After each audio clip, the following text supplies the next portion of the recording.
All right. Hey, Sydney, what's up? Great. Ready to talk about bad trips? Woo! Yeah. Great. So, how many of you are here because you're just here to support the Australia Psychedelic Society? Great, great. How many of you are here because you have a personal investment one way or another in psychedelics? Almost no one. Okay. How many of you are here because you are or know somebody that has suffered from a bad trip and you're hoping to learn something? Again, almost nobody. Great. So, a little bit of background about me. I've been in this psychedelic thing as an increasingly more adult for about 7 or so years, and I have been taking psychedelics since I was 15, which is now 18 years. But the actual mature use did not come about till not too long ago. And I've had many experiences throughout all of that, and some of which have been incredibly difficult to handle, and some of which have been incredibly difficult and incredibly rewarding. And much of my books have been me sort of encapsulating and trying to iterate onto the world in a language that doesn't require other cultural models, and utilizes sort of the modern Western language and understanding of the world, but expanding it to include experiences that otherwise don't fit inside of the sort of secular materialism that much of the world is currently sort of embracing. Much of the Western world is embracing, apart from obviously the monotheistic peoples. And in that, one of the big questions I've had for myself have been, how do I translate an understanding of the positive potential of painful experiences? Now, when I started writing Decomposing the Shadow, there was sort of a couple common narratives that were around with psilocybin, at least in where I was in that time of my life, and then also like geographically and culturally. And you could probably sum them up as like 4 different sort of perspectives. One of which was very New Agey, and some blend of New Ageism and the hodgepodge of cultural appropriation, where you just kind of take something very superficially from some other culture because it seems to work enough so, and then sort of pretend as if it is that deep and rich tradition, even though you know almost nothing about it, and the sort of the blend of that into New Ageism.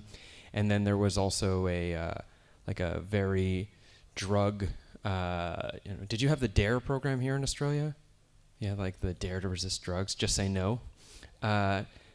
It's sort of like everything is terrible. If it's illegal drugs, it's terrible drugs. Mushrooms, heroin, crack, they're all the same. And then there was a very scientific view. And none of that sort of met me in what I was experiencing. And so what I attempted to do was try to translate in this language that I presented earlier, something that's sort of accessible, digestible for the average Western person, an understanding of explicitly why the negative experiences, perceivably negative experiences, can be positive.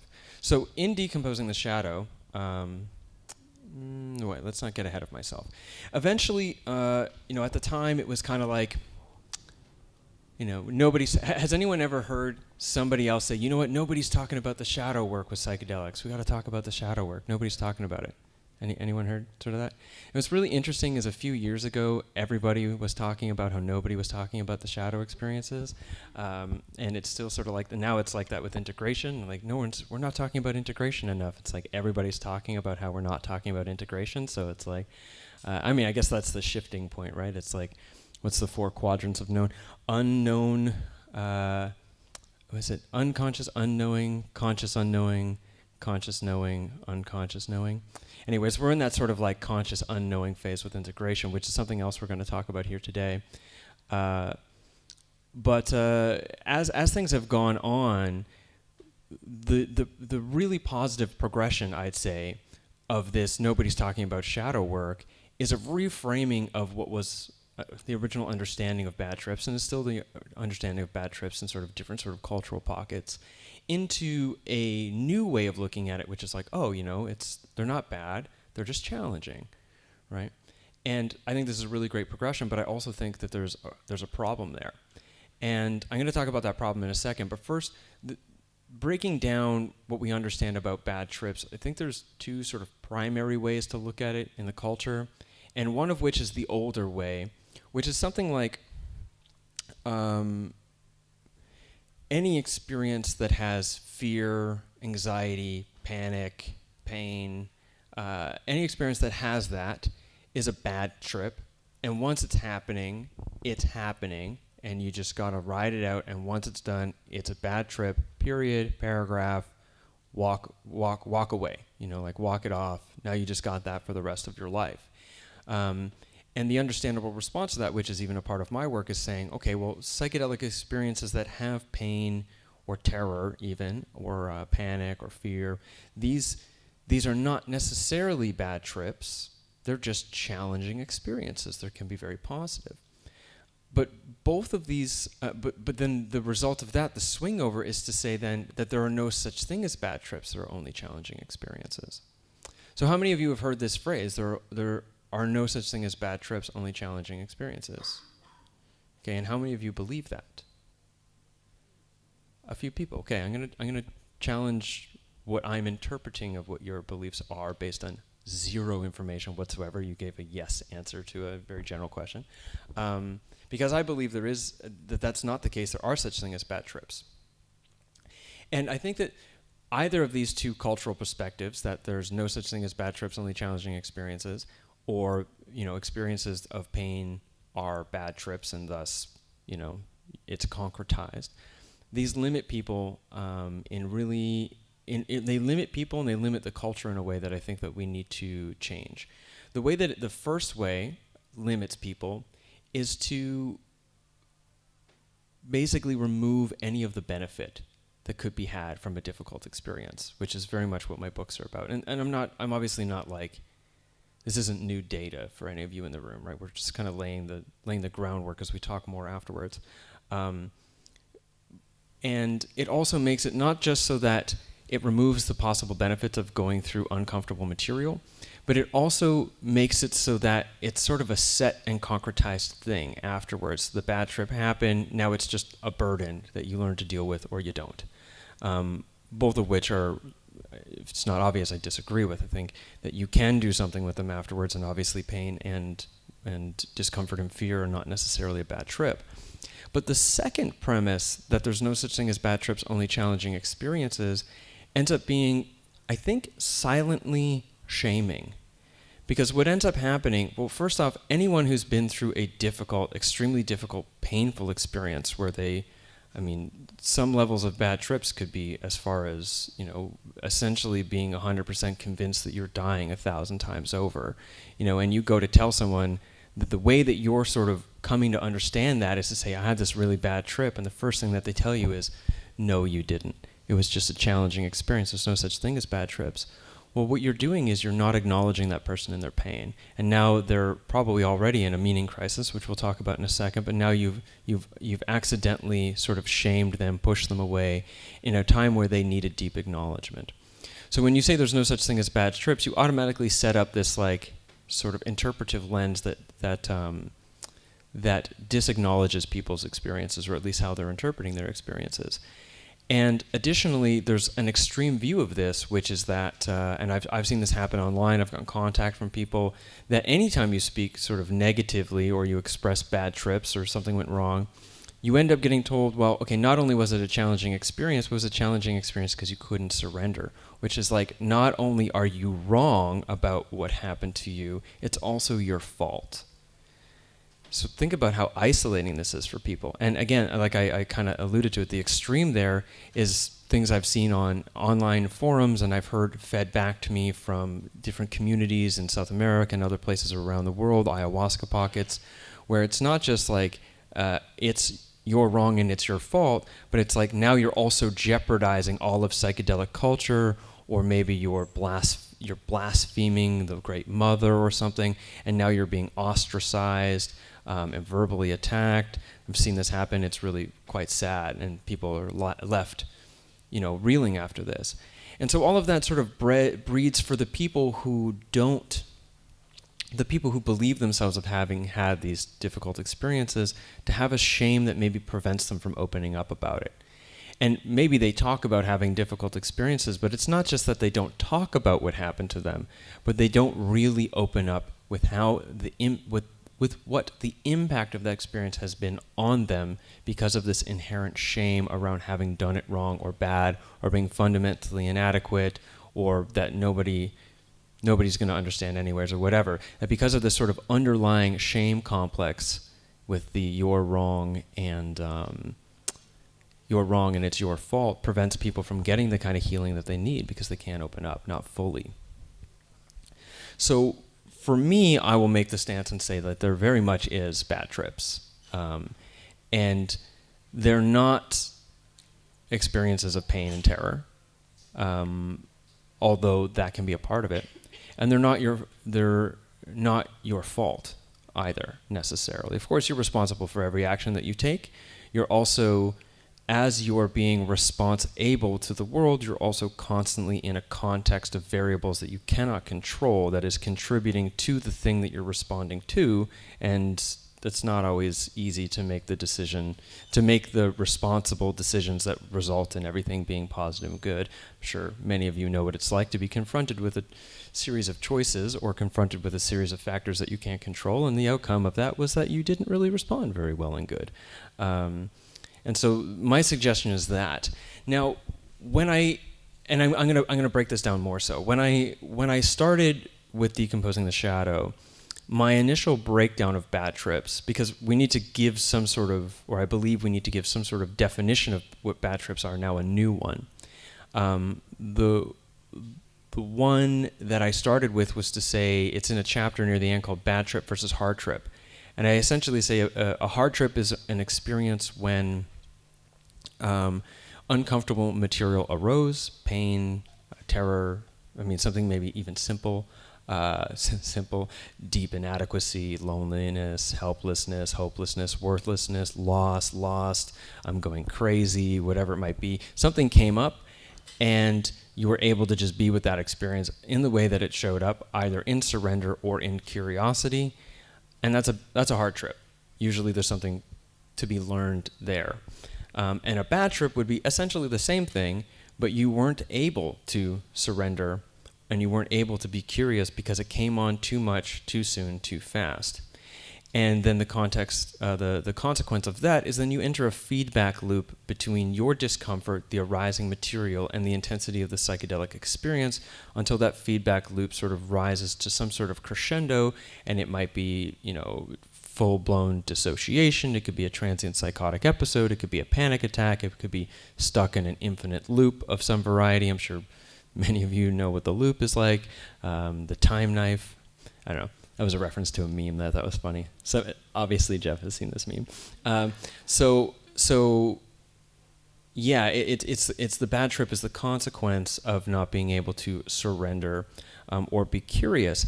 And in the book that's limited. This was 7 years ago. I've learned a lot in that time.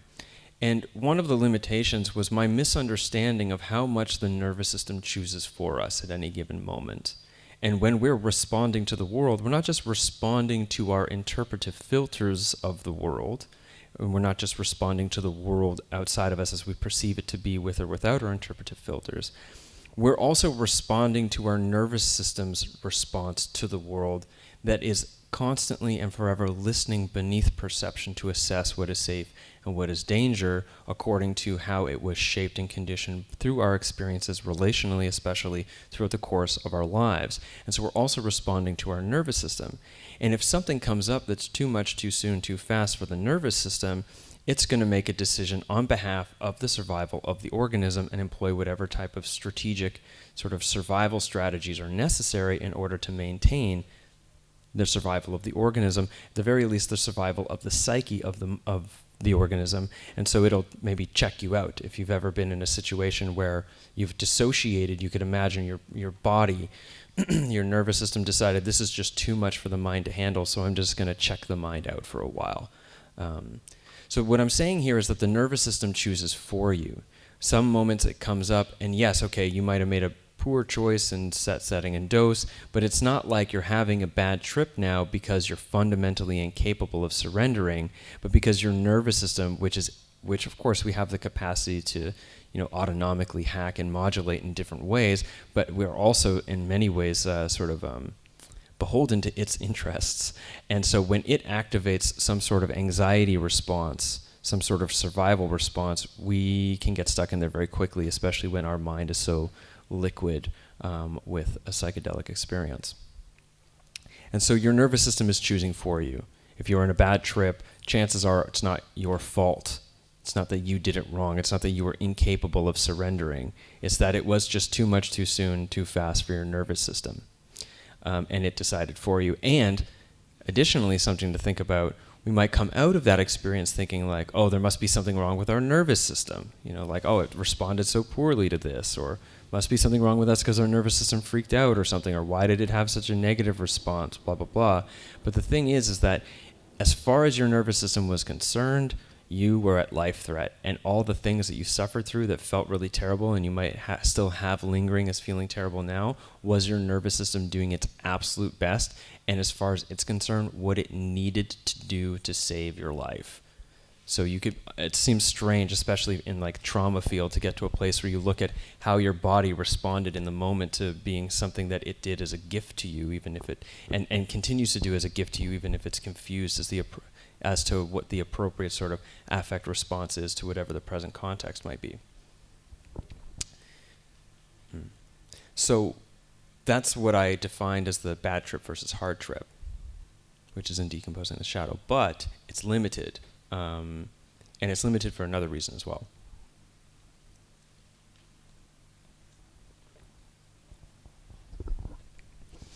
So the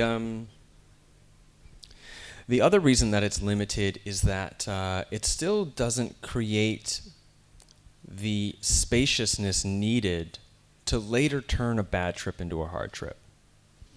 Now, it suggests that during the actual experience, you might be able to do that. You can just somehow orient enough so to lean into surrender, or the nervous system calms down enough so to fall into surrender or curiosity.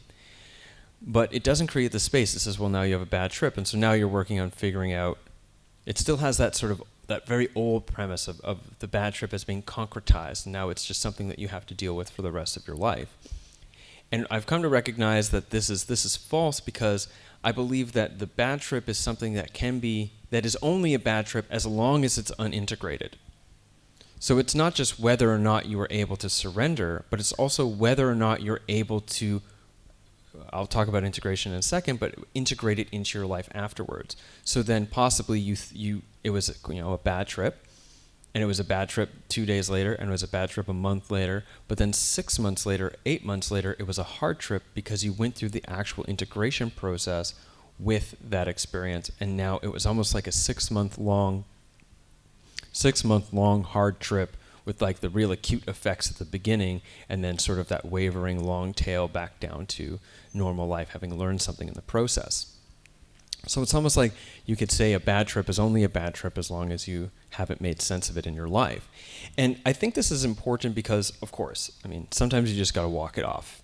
That is the best thing for you to do at that time. But when we have a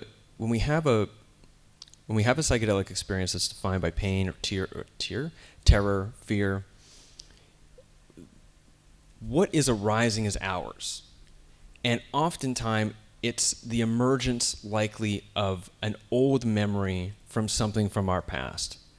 Likely, if we're terrified, and the manifestation of that terror is that maybe it's super next level psychedelic, that we've been abandoned by God to die alone in a universe of suffering and death, and that's like, and you're feeling that millions of times over in an infinite dimension or something.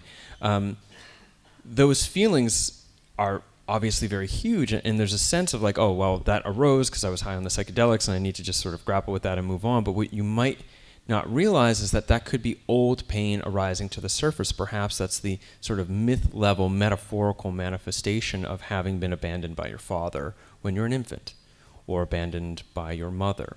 And that this is how the nervous system is manifesting in mythic or metaphorical terms the general themes as well as the emotional themes, sort of the general contextual themes, the abandonment, the paternal aspect, the aloneness, the pain, the suffering, but doing so in this as a representation. I got lost in what I was saying, but you guys are following me there, right? I got lost in the example. And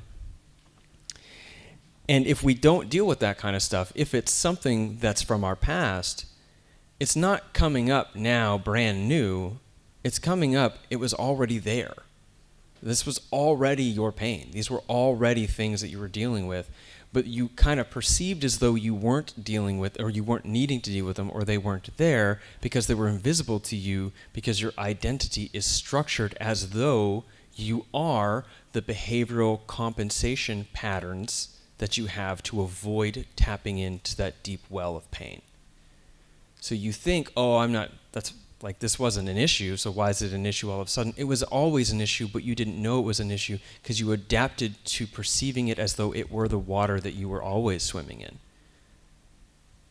This is what Gabor Mate mentions about trauma. He says, trauma is not the event. Trauma is not even the pain. Trauma is the maladaptive identity structures that are created as a consequence of not being able to integrate that pain.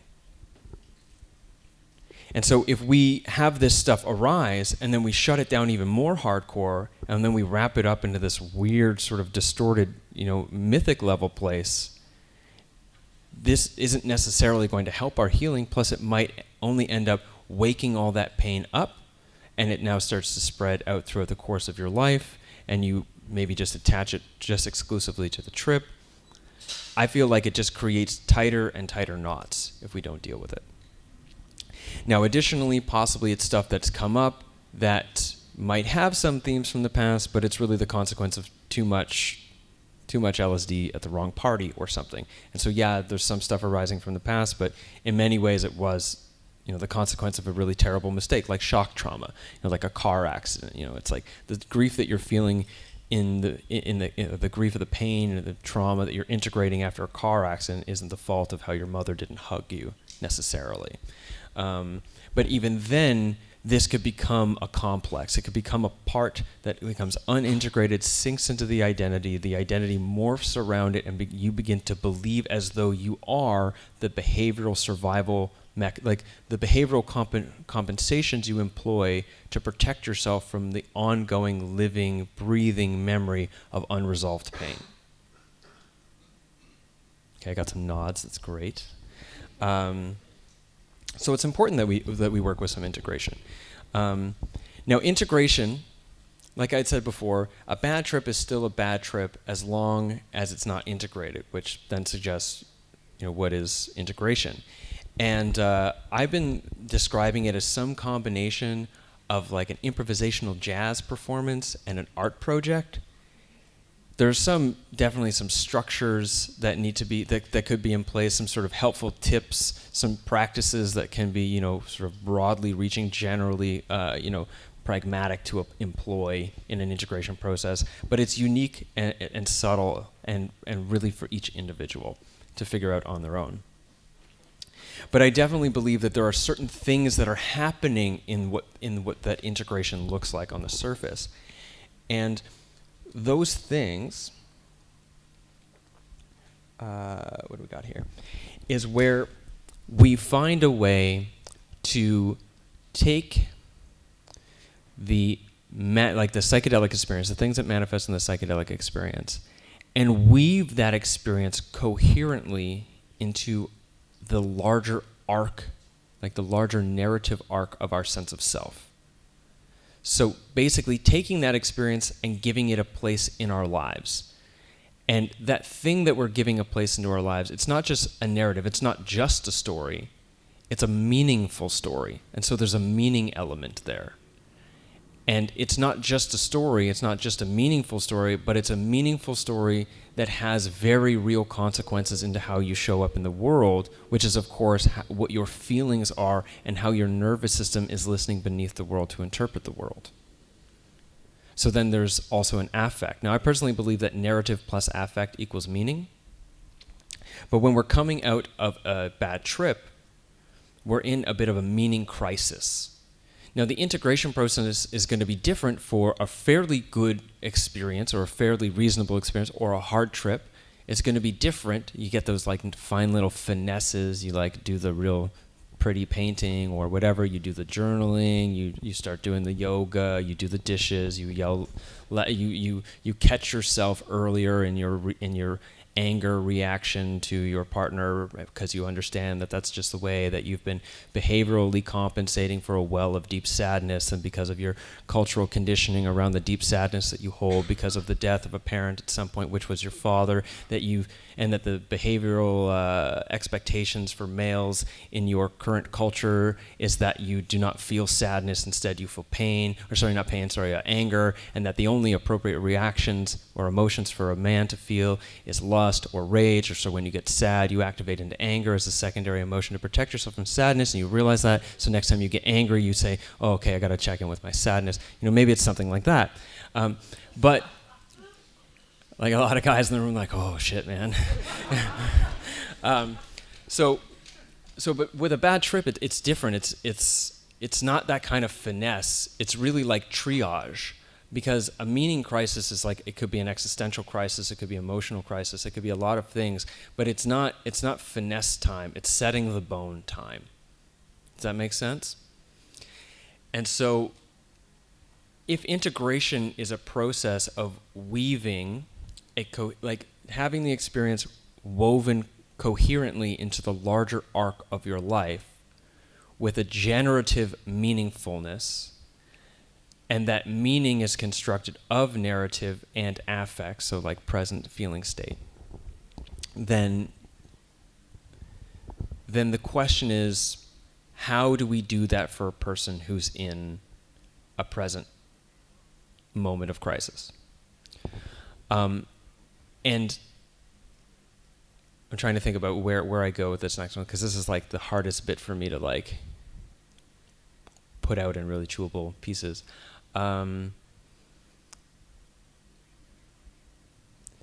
an element here of what we can do as people listening, which I'll talk about afterwards, but there's also an element of conceptually navigating what's happening here.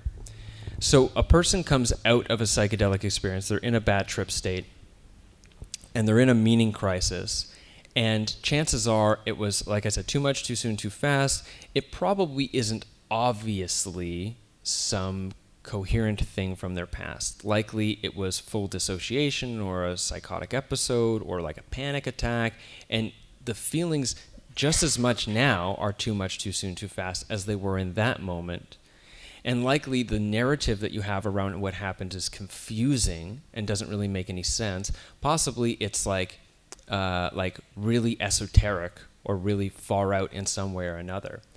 And if we attempt to integrate the bad trip by trying to figure out the narrative of the experience as it manifested in its form, I think we're going to get ourselves really lost. And I imagine that some of you have seen people get really lost. If integration's important and a person is in a crisis moment, likely they're going to figure out, well, the crisis, it manifested as this, so I just got to figure out what the trip meant. And then once I can figure out what it means, then it'll make sense. But it's not something a meaningness that can be figured out because they were interacting with aliens. So maybe then all of a sudden, if you try to integrate this from a narrative perspective, it becomes all about whether or not the aliens are real. Or it becomes whether or not all of reality is actually a simulation. Or that the government is lying to you about the roundness of the earth. Or whatever it is. That those things can become places where we become tripped up.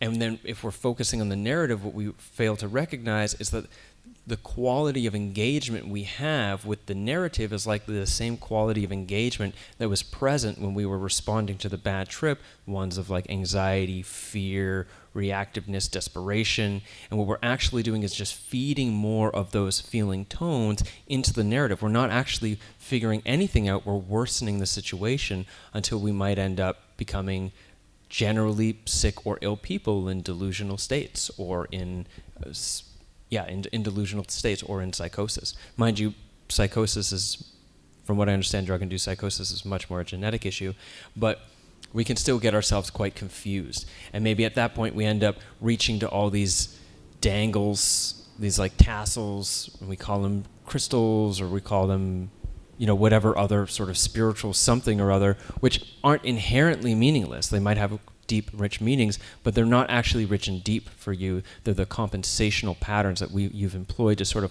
cover up and try to make sense of something by hodgepodging stuff together, and then we get that sort of like new age stuff that looks like it looks like a bunch of cultural appropriation. Now, I'm not against New Ageism, but I'm sure you know what I mean if I say like the people who have a very shallow and superficial way of expressing their spirituality. So we might end up in a state of spiritual bypassing. And this isn't generally positive. So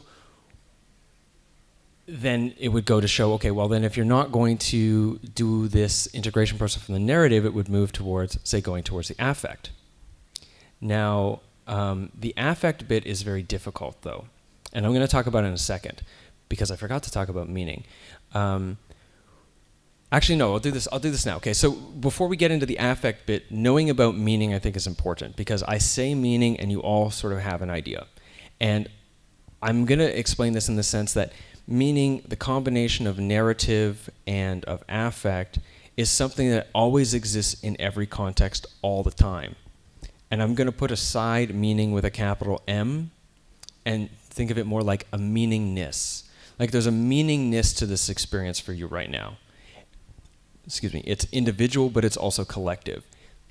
And it's here right now, and it's informed by all the choices that were made to get here, what you perceive about what this event will be, which is of course related to your individual life and the reasoning behind why you're here, but also an understanding of the larger cultural movement, what the sort of Australian Psychedelic Society is all about.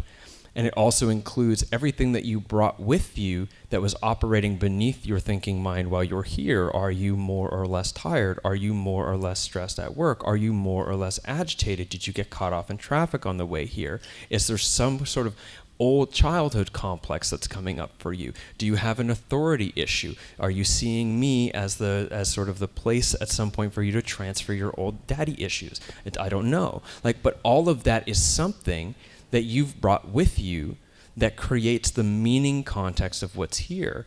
And then collectively, each of us has brought that, which means each of us is interacting in a room full of everyone else having brought their meaning, which means it's not just an individual thing, it's an interpersonal thing. And it tracks back on the individual level, but on the social level, the cultural level, and even the whole larger sort of environmental, ecological level, because all of us, I imagine on some level, there's like this low hum that we are like sometimes recognizing and sometimes not, because it just blends into the background, and it's like mass extinction, like all of these things that are going to be present here. And that's what's happening right now. That's meaning.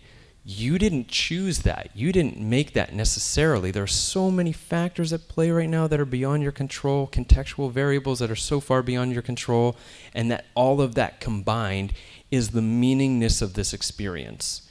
And for you personally, there'll be a nice sort of unique picture of it. And it's right here, right now.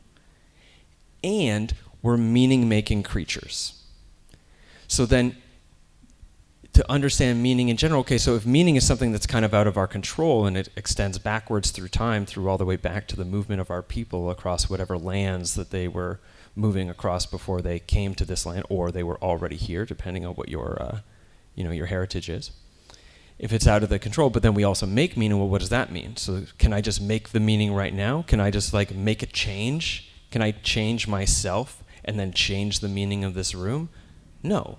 I can't change the meaning that's happening right now. I can make meaning, but I don't make meaning right now in the sense of the product of my meaning making does not arise in the present moment, because meaning making is a process over time that is recognized in the present moment and held as an understanding of the past. Which is to say that I won't really know, for example, what the actual meaning of this experience is today until sometime later. Until whatever it was that we gave birth to here today has time to find itself in hindsight, or for me to find it in hindsight. And so the meaning-making process is not something that happens in the present moment, or the product isn't in the present moment, but the process is in the present moment. And so to understand meaning-making in a context wherein meaning is beyond our control, because it's already here, I reach into a quote from a man who I have a lot of respect for. His name is Stephen Jenkinson. And the quote goes something like this: "The crucible for meaning in your life is in how you wrestle with the way things are." And so meaning is made in your relationship to the meaningness that already is, which means the meaning-making process is facilitated by how you show up to what's happening. Is everyone on board with me? Okay. There's some threads we can weave in afterwards if I drop something you don't understand during Q&A. And since meaning is affect as well as narrative, so then how we're showing up is both a neurobiological affect level disposition as well as the stories we're telling ourselves about what this all means. Now, insofar as integrating a bad trip and resolving a meaning crisis into a generative meaningness around an experience that now is coherently woven into the larger arc of the narrative of your life, then we can look at this as if focusing exclusively on the narrative is not going to work, then we look at it as focusing on the affect.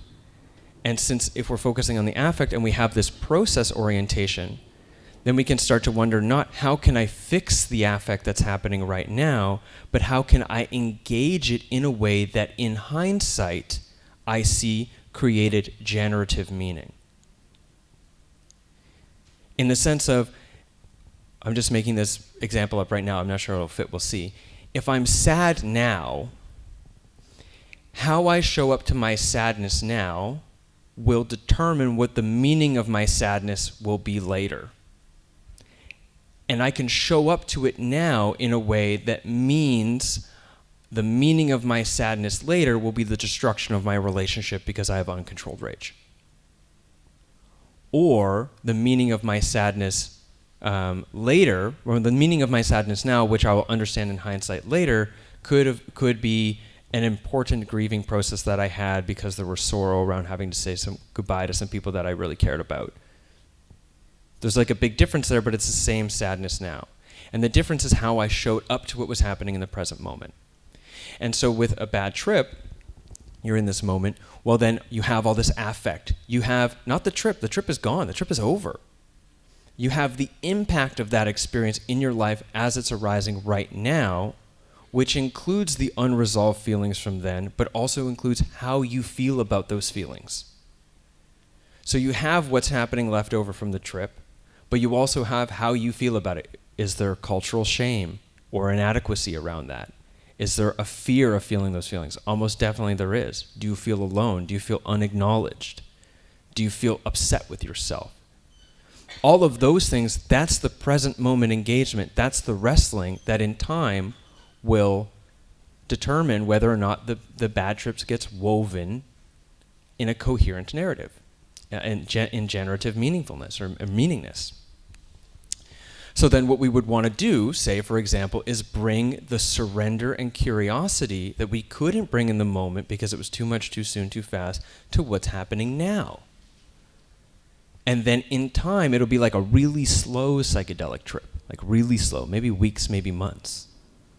But this is very difficult because how do you bring safety to an experience that still feels unsafe? You feel unsafe feeling the feelings. How do you bring safety to a feeling of being unsafe? How do you bring this safe enough to surrender to feelings that are inherently unsafe?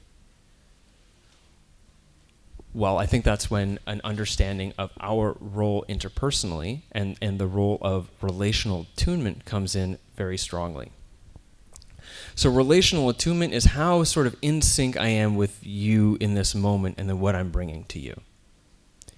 And safety is always something that exists in relational attunement, and it either exists between you and I, because there's cues of safety that are strong enough to counteract whatever the threat assessment is of my nervous system to say there's danger. Like the removal of danger does not create safety. Cues of safety create safety regardless of the actual level of danger in the room. Yeah. It could also be a relational attunement I have between my feeling state now and that I have between my feeling state now and an understanding of myself as a strong, compassionate person. This is one of the great lessons for me of psilocybin, is the ability to have self-compassion as a consequence of learning it in attunement to the psilocybin offering me compassion while I'm going through my hardships. And so maybe in my hardship later, I get relational safety in an attunement between the part of myself that knows I can have compassion for the other part of myself that's currently suffering. And that's the disposition that in time becomes the meaning-making process that allows for the integration of the meaning crisis. It could also arise in a relationship between my suffering self and a higher power.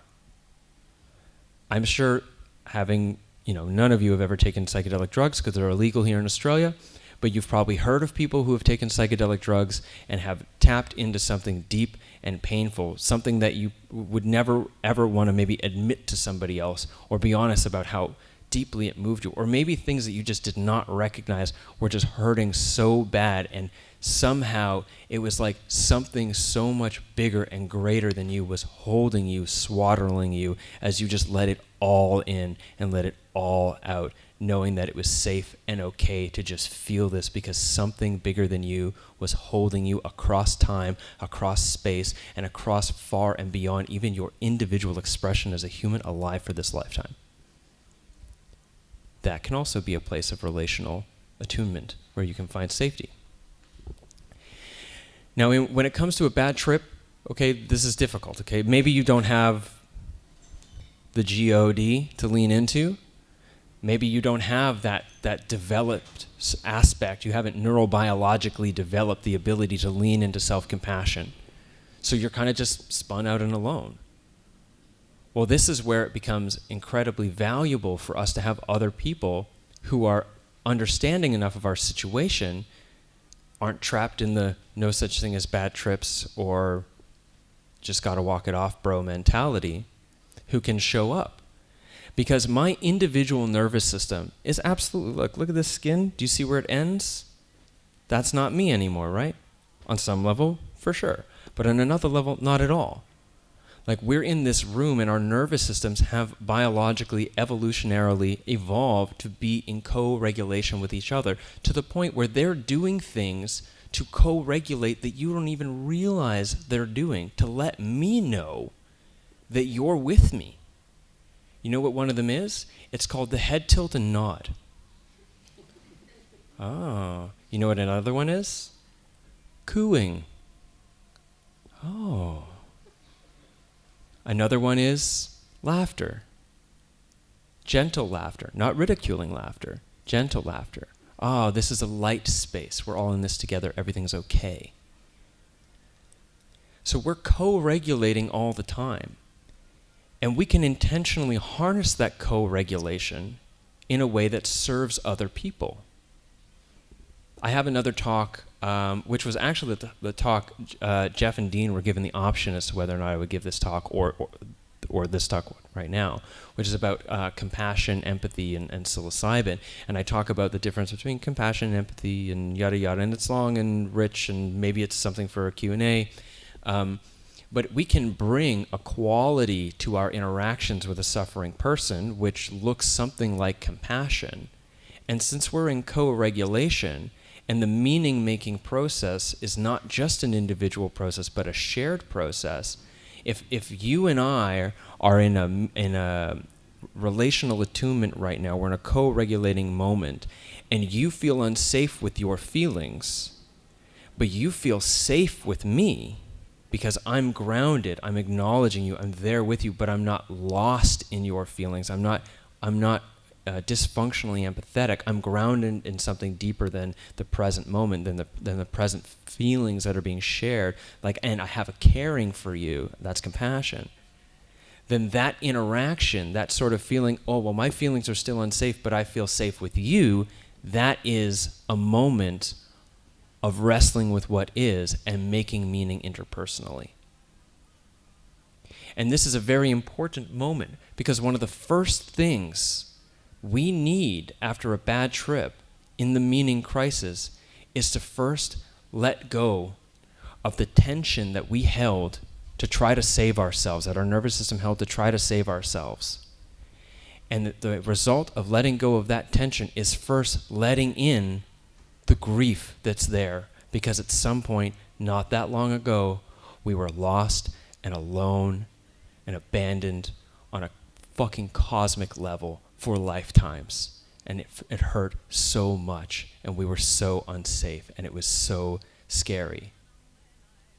And there needs to be some grief there. We need to let that out, and it's too hard to let that out alone. And then when all of a sudden you're there with someone, and they're seeing you, and they're holding you, and you're in this co-regulatory, interpersonal meaning-making process that gives you enough capacity to just be there, to let that grief in and flow through you, that's the doorway to stabilizing, enough so to start getting into those finer finesse nuances of integration.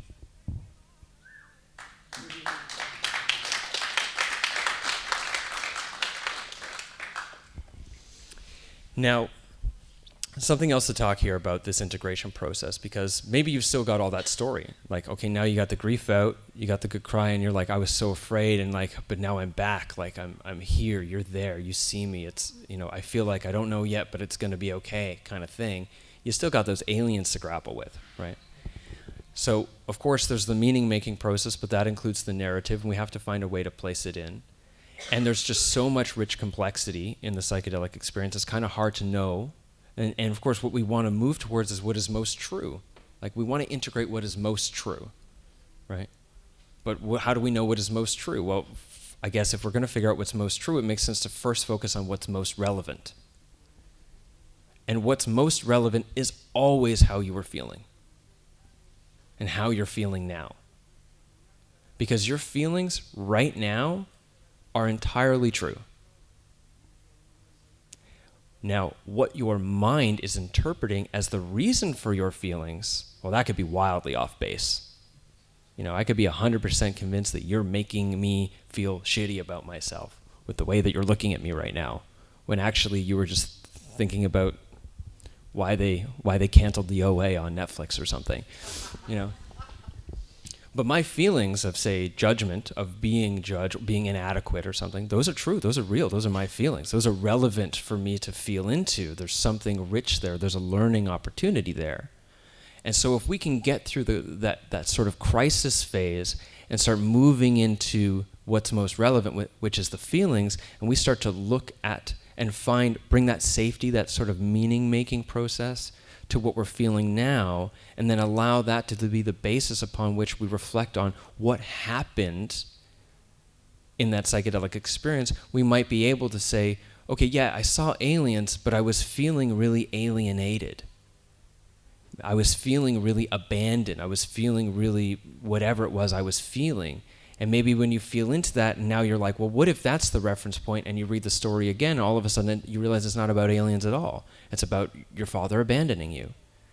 And as difficult as it is to come to terms with the recognition that you as a full-grown adult are still absolutely emotionally a child as a consequence of how destroyed you were when your father abandoned you, as difficult as that is, it's so much easier than figuring out whether or not aliens are real.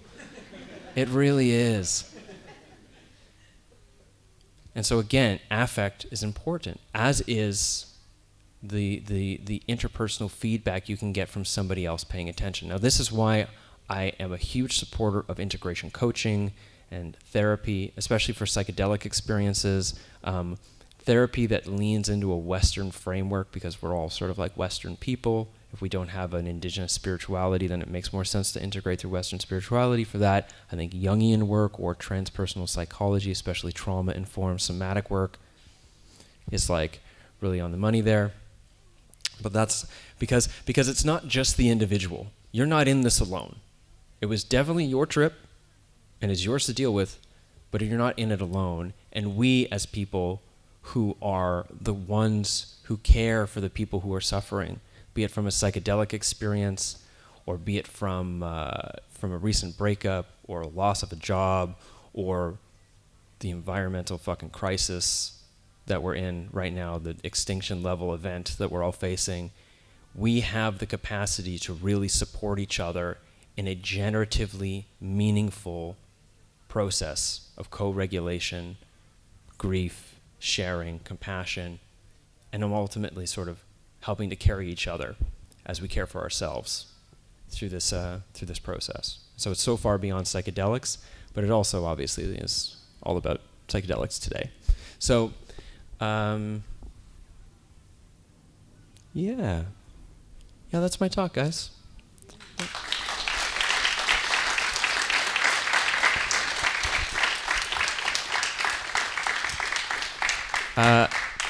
Thank you very much. I think we'll do questions. We're doing the break after questions. Is that correct? Yep. Excellent. So what we might do, for those who have questions, if you want to come down and maybe just line up along the front and we'll ask from this mic. We'll be recording the sound of these questions, but we won't be getting you on the video. So just if you don't want your voice recorded, feel free to tell me what your question is and I'll ask it for you. While we're waiting for people to come down, maybe I'll ask a question. So, yep. No. Yeah, go ahead.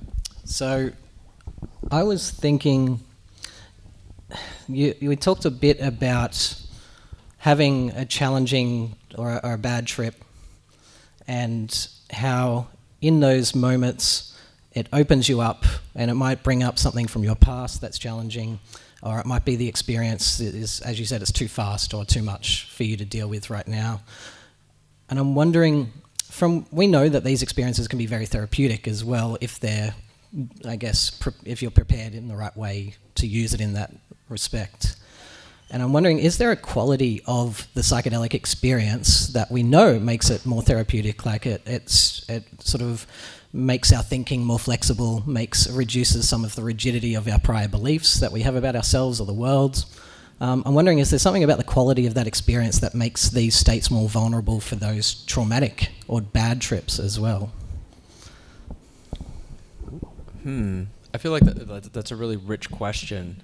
I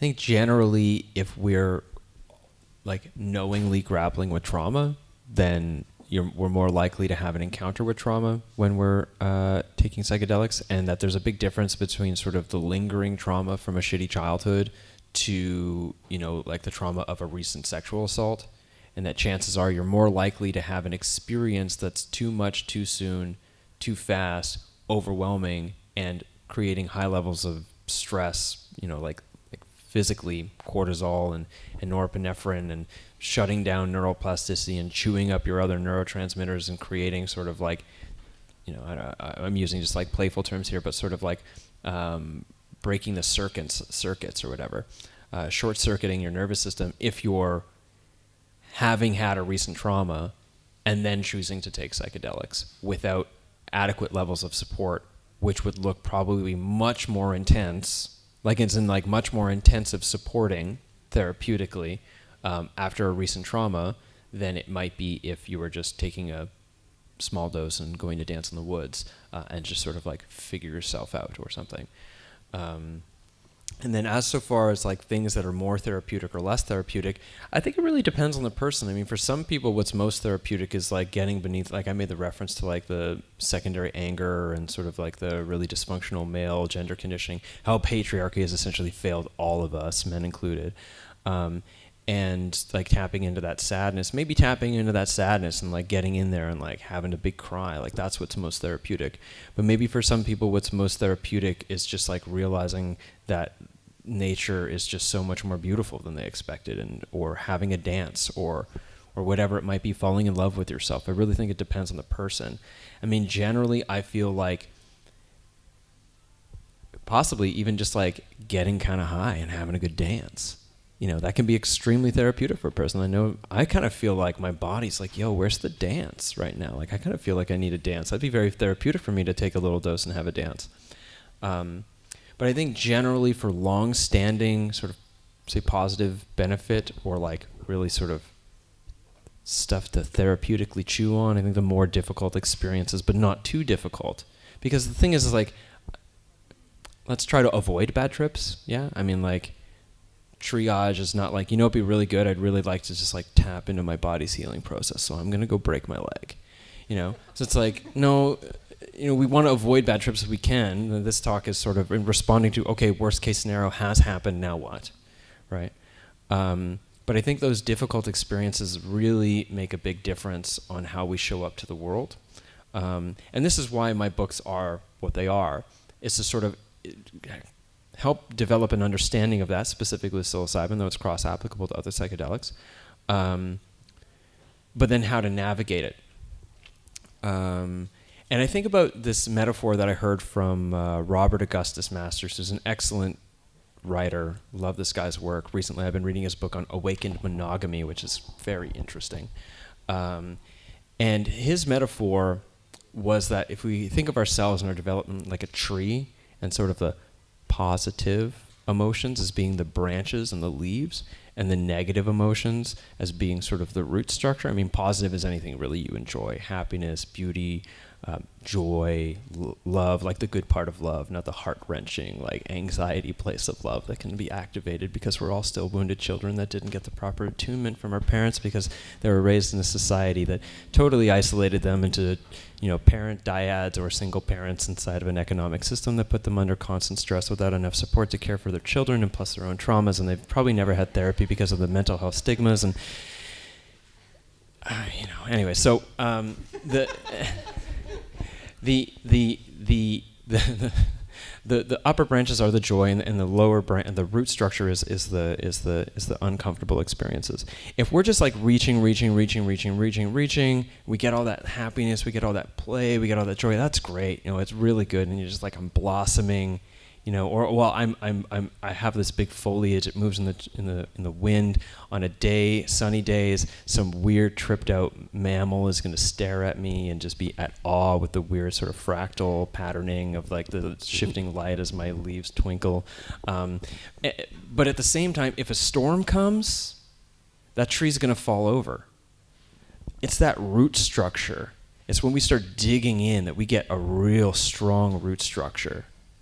And then if we have really familiarized ourselves with the dark parts of ourselves in a way that doesn't over-prioritize them, then we're stable when the inevitable storm comes, because the inevitable storm is always coming. And then we're less likely to go through a full-on crisis when shit gets out of hand, because we have this deep root structure, because we've gone through the process of like dealing with our uncomfortable stuff.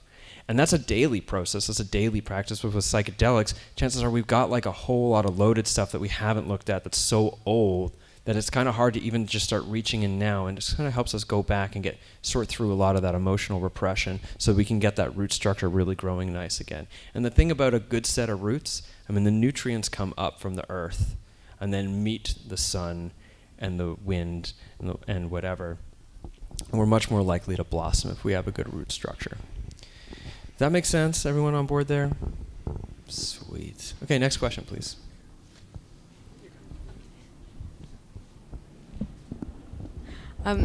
So on a bad trip, if something is being shown to us, sorry. Oh yeah.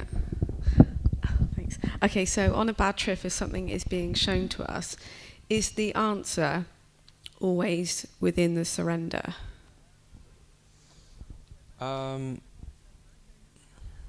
No.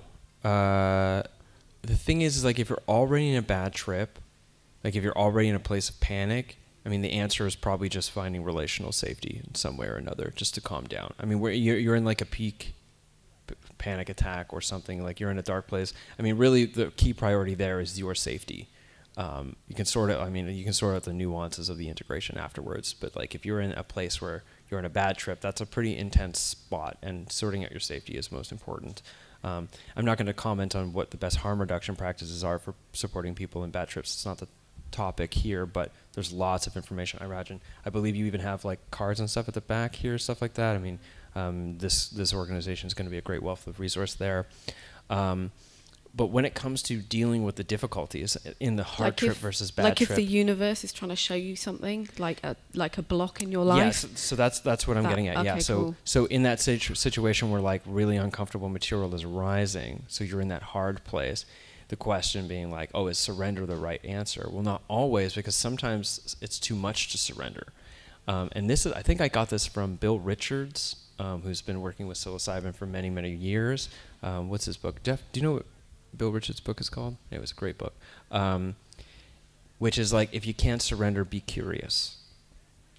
And curiosity and surrender are sort of on similar veins. It gives a spaciousness for what's happening to unfold without a tense, reactive, defensive posturing against it. So it might not be surrender, but it could be curious. And this kind of ties into like, has anyone ever heard of internal family systems therapy and their whole premise of like the various parts of the selves and the exiles and the firefighters and this could be just like, totally out left field for some of you in the room here. But the premise is that like there's the self energy, and the wounded parts have broken off from the self, and the practice of internal family systems is to bring those wounded parts back in under the guidance of the self, and the self is a particular way of being, which includes curiosity, creativity, and so forth. So it's like whatever you can do to bring like self energy to the experience, surrender or curiosity. Yeah, but if we get all up in our heads, like if you try to like, again, has anyone been in a psychedelic experience in the moment where you're like, oh, I really got to figure this out, and like it just goes on forever and gets more and more confusing, and then you write blog entries that are for some reason still way too popular. So yeah, I'm not sure. Does that kind of give you a sense of, does that answer your question? I would just lean into, if not surrender, then curiosity. And if either of those are too difficult, I think like both of those should be reasonably, you should be reasonably able to assess, like to access those things, especially if you have like a good support structure around you. And that's why talks like this, where you meet people, why psychedelic assisted therapies or sitters or friends or whatever can be so positive, because they help that sort of access. Even if you're like way off in the cosmos somewhere, your nervous system still knows that somebody is safe. Remember I talked about sort of that like co-regulation? Your nervous system still knows that somebody safe is in the room. So you might not even realize that there's a part of you that's ongoingly deciding it's still safe. You just think that your experience is going, that you're just surrendering. Oh, I'm surrendering. But it's also because you might not have surrendered if you didn't have that other person in the room, even though you're not acknowledging they're even there. Does that make sense? Yeah. Yeah. Thanks. Yeah. Does that get your question, you think? Yeah. It's Okay. good. Because Okay. it's almost like you then allow it, rather than just trying to fight it with your head, which doesn't really solve anything. Totally. Yeah. Also, there's that wrestling with the way things are. It's coming up. How do you position yourself? And in the psychedelic experience, that's sort of like surrender, which is very much a learning posture. I find it to be like a learning posture. I'm like, okay, I'm here, just show it to me, I'm ready, or curious, also a very learning posture. I think like how we show up in the present moment will then help determine what the meaning will be of it afterwards as well. Yeah.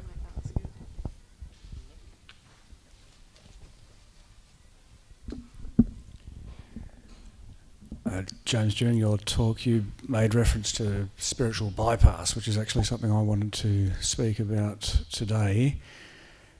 I went through probably my most challenging experience earlier this year, and in reflection, a big part of that is probably because I was guilty of spiritual bypass in my intention of entering what I went into. So I'd just like to ask if you could give your viewpoint on what spiritual bypass actually is.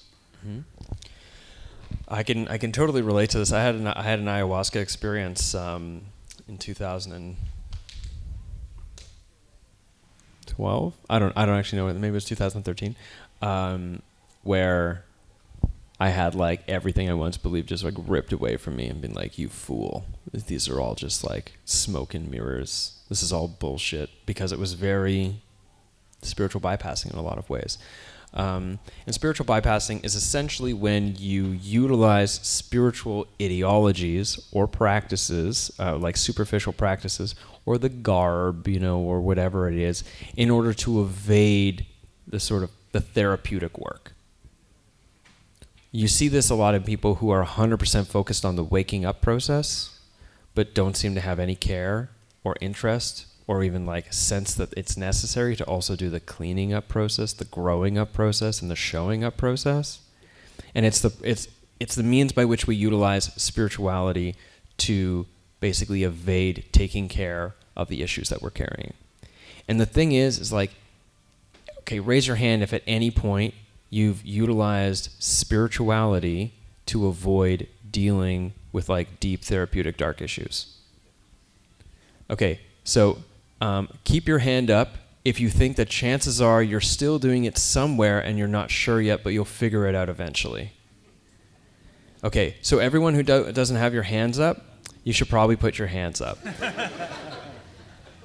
It's an ongoing process over time. Does that answer sort of the spiritual bypassing question? It's such a great topic, especially for us in psychedelic culture, because there's a whole lot of spirituality floating around this spot, and with good reason. We're navigating the seas of consciousness way further out than like most people who are just sort of like tinkering away at their careers and what have you. As we're off in the cosmos somewhere, so we're more likely to encounter things that require some sort of spiritual something to make sense of, and so we're also much more likely to lean into spiritual bypassing, especially in a culture of like McMindfulness. Has anyone heard of that term? Yep. McMindfulness, like McDonald's, where it's basically mindful, like Buddhist mindfulness, completely extracted from sort of like the larger moral and ethical views of Buddhism, and now it's all about you. And like, not only is it all about you, it's like all about how I'm responding to the world, and my stress is my responsibility. And if I just go in and breathe for a while, then I can reduce my stress and be a better consumer capitalist, like sexier yoga butt. I can do this, but not like, okay, that's selfish enough as it is, but you know what else it says? It also basically says that it's all about me and how I'm responding to the world, which is another way of saying, oh, I have no reason to demand the world around me to be different. It's not an environmental political crisis. The problem isn't the problem isn't an increasingly tyrannical, conservative Australian government that's taking away rights and freedoms and utilizing sort of legislative red tape and finances to suppress parts of the culture that they don't agree with because of whatever their biases are. That's not the problem. The problem is that I'm just not breathing in my meditation practice properly. Of course, we need to be careful, like there's that 20-something SJW vibe of like basically trying to demand for the better world that they know we should be in without the actual maturity to be in that world while demanding it, because they're too busy. It's like, we need egalitarianism, so you're either with us or against us. Like that kind of thought. Of course, that's a thing. What does Peterson say? Clean your room before you try to change the world. But at the same time, if your room is clean enough, get out there to the streets, because we need people out there demanding for that better world. Because we're not going to get there on our own. Or we're not going to get there if we trust the government to take us there. Yeah. Thanks. Next question. Got a bit of a half-baked question. Does anyone like that joint? Let's get full baked. Let's go there, guys. So it seems kind of apparent to me, obvious to me, and I don't know if I'm probably completely wrong. But like, the way that you deal with a difficult psychedelic experience, it's probably the way that you should also just deal with like literally everything else in life. Like, I don't really see why. I know it kind of seems that like the whole thing around like the psychedelic experience, it seems as if people think that it's a completely different experience extracted from reality, and you need to deal with it in a completely different way to how you would normally deal with other things in your life. After having like a few difficult experiences and then dealing with them, by applying the ways that I dealt with those difficult experiences to everything else in my life, everything just seems so much easier.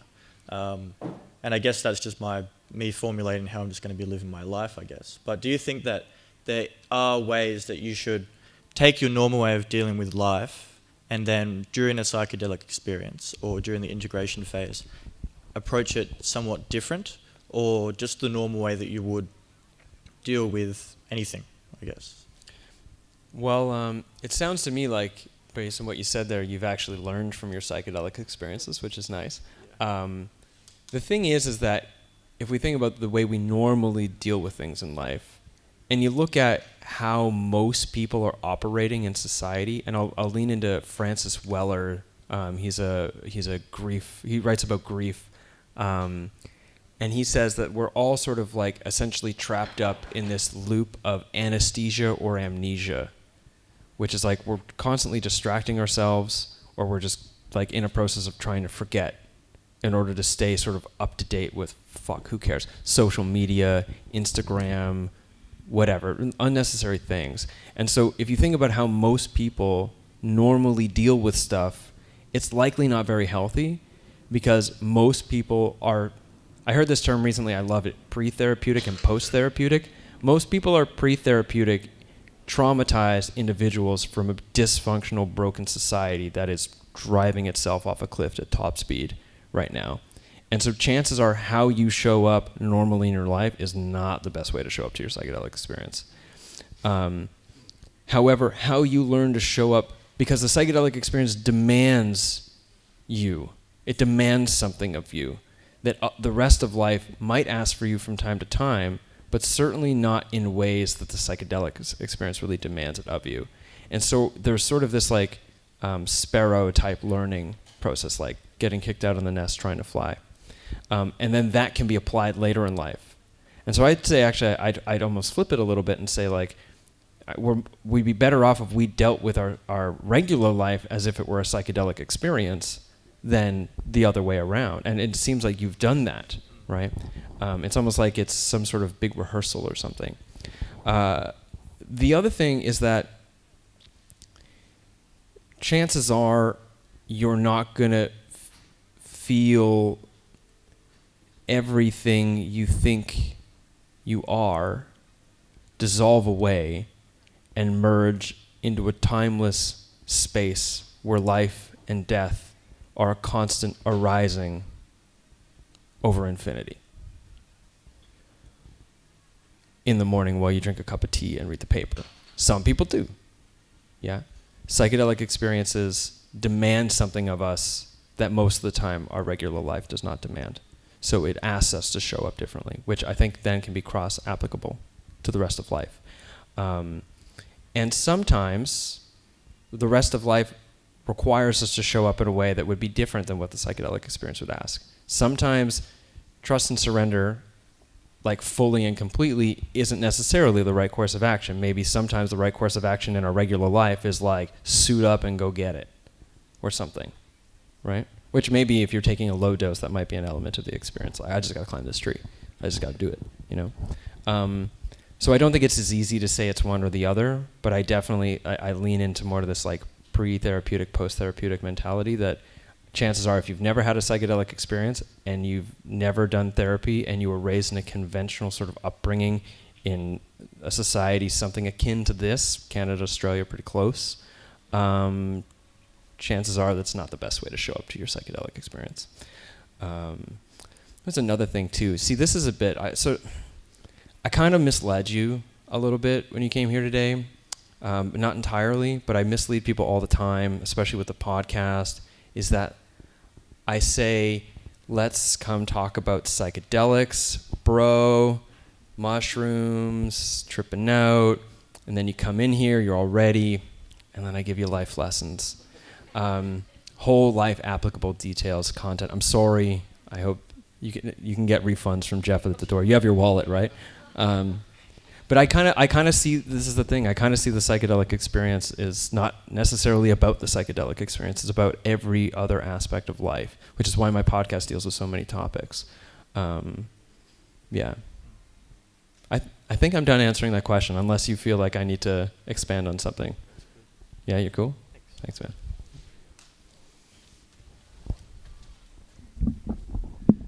Hey. Hi. Oh, it's loud. Yeah, thanks for a beautiful talk. So much, very well articulated. So yeah, it was beautiful. And the part that particularly resonated for me was when you were talking about in the integration phase, really going back into the feeling state of the difficult experience. And I think that's where the gold is. Mm-hmm.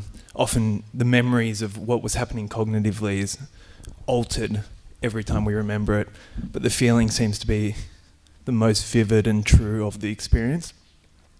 And in my experience, yeah, sitting with the vividness of the difficult emotion, affective tones, really brings so much insight and is a real field of exploration.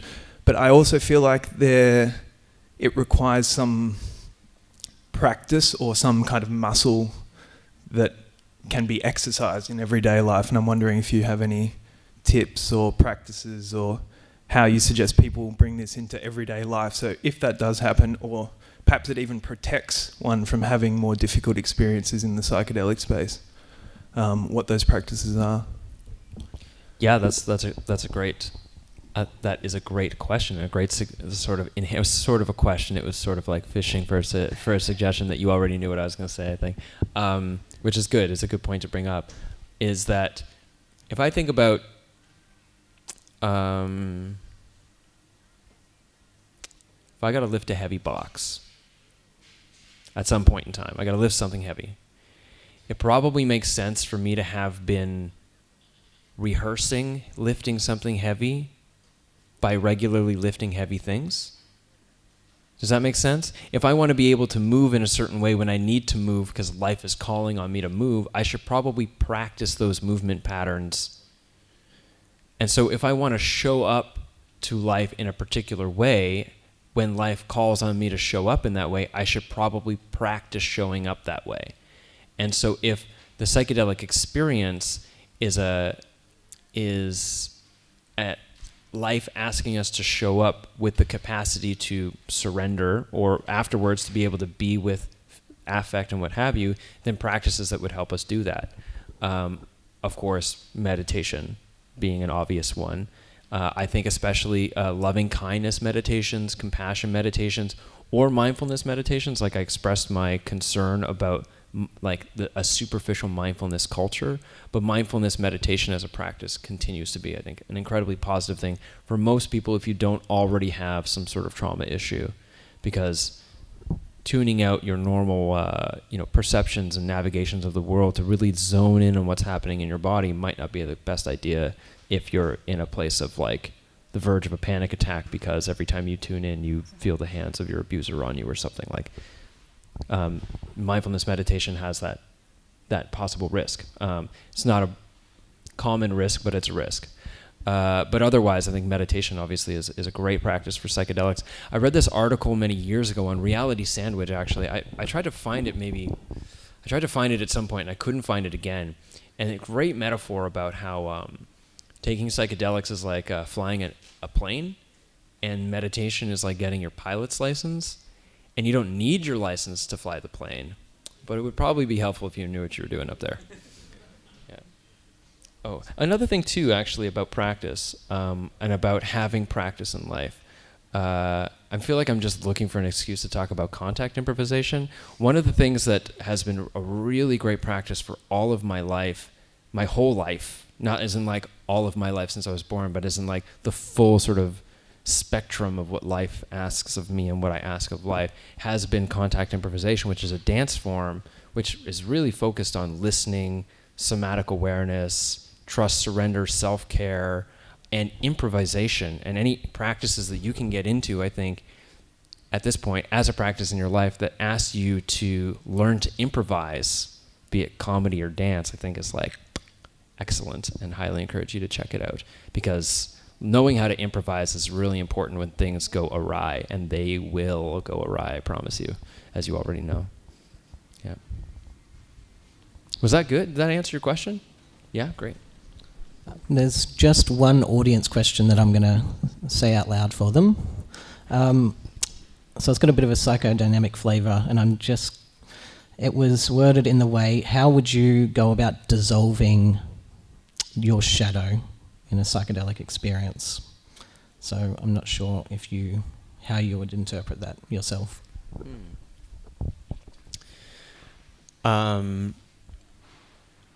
Well, when I talk about shadow in my books, I talk about it in the sense of it's not just the unresolved stuff that you're carrying, the emotional repression, but it's also our potential to feel feelings that we'd rather not feel. They're not like they're lingering down there unresolved, but I'd rather not feel keening, like this apex of like profound grief. I'd rather not go there. I guess keening's the expression, not necessarily the feeling. But I don't really look at it in the sense of like, this is a great question because it's asking me to think about things differently. Like I called my book Decomposing the Shadow, which is to say that our unresolved emotional repression, which is sort of what informs our shadow, is like undigested food that's hanging out in our stomach, and it's kind of rotting there and messing with our ability to uptake nutrients and digest other things. And that the digestion of that food is the feeling process. So it also taps into, I think Stanislav Grof says this, the funeral pyre of an emotion is the fullest expression of that emotion, which is that the feeling process of the unresolved stuff is the resolving of that stuff, as long as it's in a context that provides and creates generative meaning or makes generative meaning. So if the undigested food in the stomach, the way that we dissolve that shadow stuff would be to feel it in safe context, which is why I called it Decomposing the Shadow, because mushrooms, clearly, and that once it's dissolved, the consequence of that is it frees up energy in the system, and it frees you up to make more conscious action, conscious choices, because you have less sort of historical baggage manipulating the way you show up to the world. And thus, it's sort of, I say, like, it takes the shadow and it decomposes it to its raw nutrients and becomes fuel for the soil to grow your tree, to reach out your roots deeper and to blossom on the outer reaches of your limbs or your branches as well. Yeah.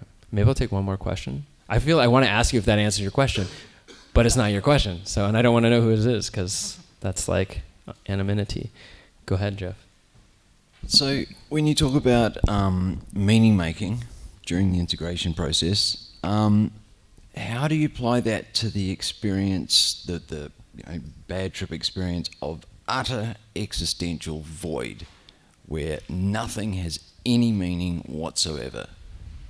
I think, do you relate to that space? And secondly, I just wanted to top that off by asking you if you could expand on the term that you use a lot, showing up to. I mean, I think we kind of all intuitively know what you're talking about, but a little bit of elaboration would be really nice. Yeah, great questions. All right, so first off, how many of you have touched the existential void of infinite meaninglessness? Okay. I actually have a talk about this. It's on my website. It's called Meaningfulness, Ritualistic Suffering, and Psychedelics, or something like that. So I would say, maybe you've already got this, but your experience of meaninglessness was an experience that was full of the meaningness which was meaningless. Yeah? It's a bit meta. Yeah. So here's another thing. You experience the meaninglessness of all existence across infinite time. sounds like such a cool phrase to say, but none of us would ever want to go there. You experience that. Now, how are you feeling? Because yeah, you went there, but yes, okay, so existence is totally meaningless, except that experience now means something to me. There's a meaningness to that experience. That's why I made the clear distinction in the beginning. I wasn't talking about meaning with a capital M, which is sort of a larger, I think, like a ontological discussion maybe, but meaning as a meaningness, like a lowercase m. And that's infused in all things, even our encounter with meaninglessness. Now, you could say that that's an accurate picture of of fundamental reality, possibly. Or possibly you had an encounter with a feeling potential inside of your consciousness. Or you had an encounter with a very, very early, possibly gestational memory, which doesn't have a place or a time or people involved because you were just floating in the embryonic fluid. And so it manifested as this infinite cosmos of meaninglessness, but it was actually some sort of gestational trauma of some way or another. So in that, it's like, I don't know what stance I want to take as to say to the sort of how much that is an observation of the fundamental truth about the nature of reality.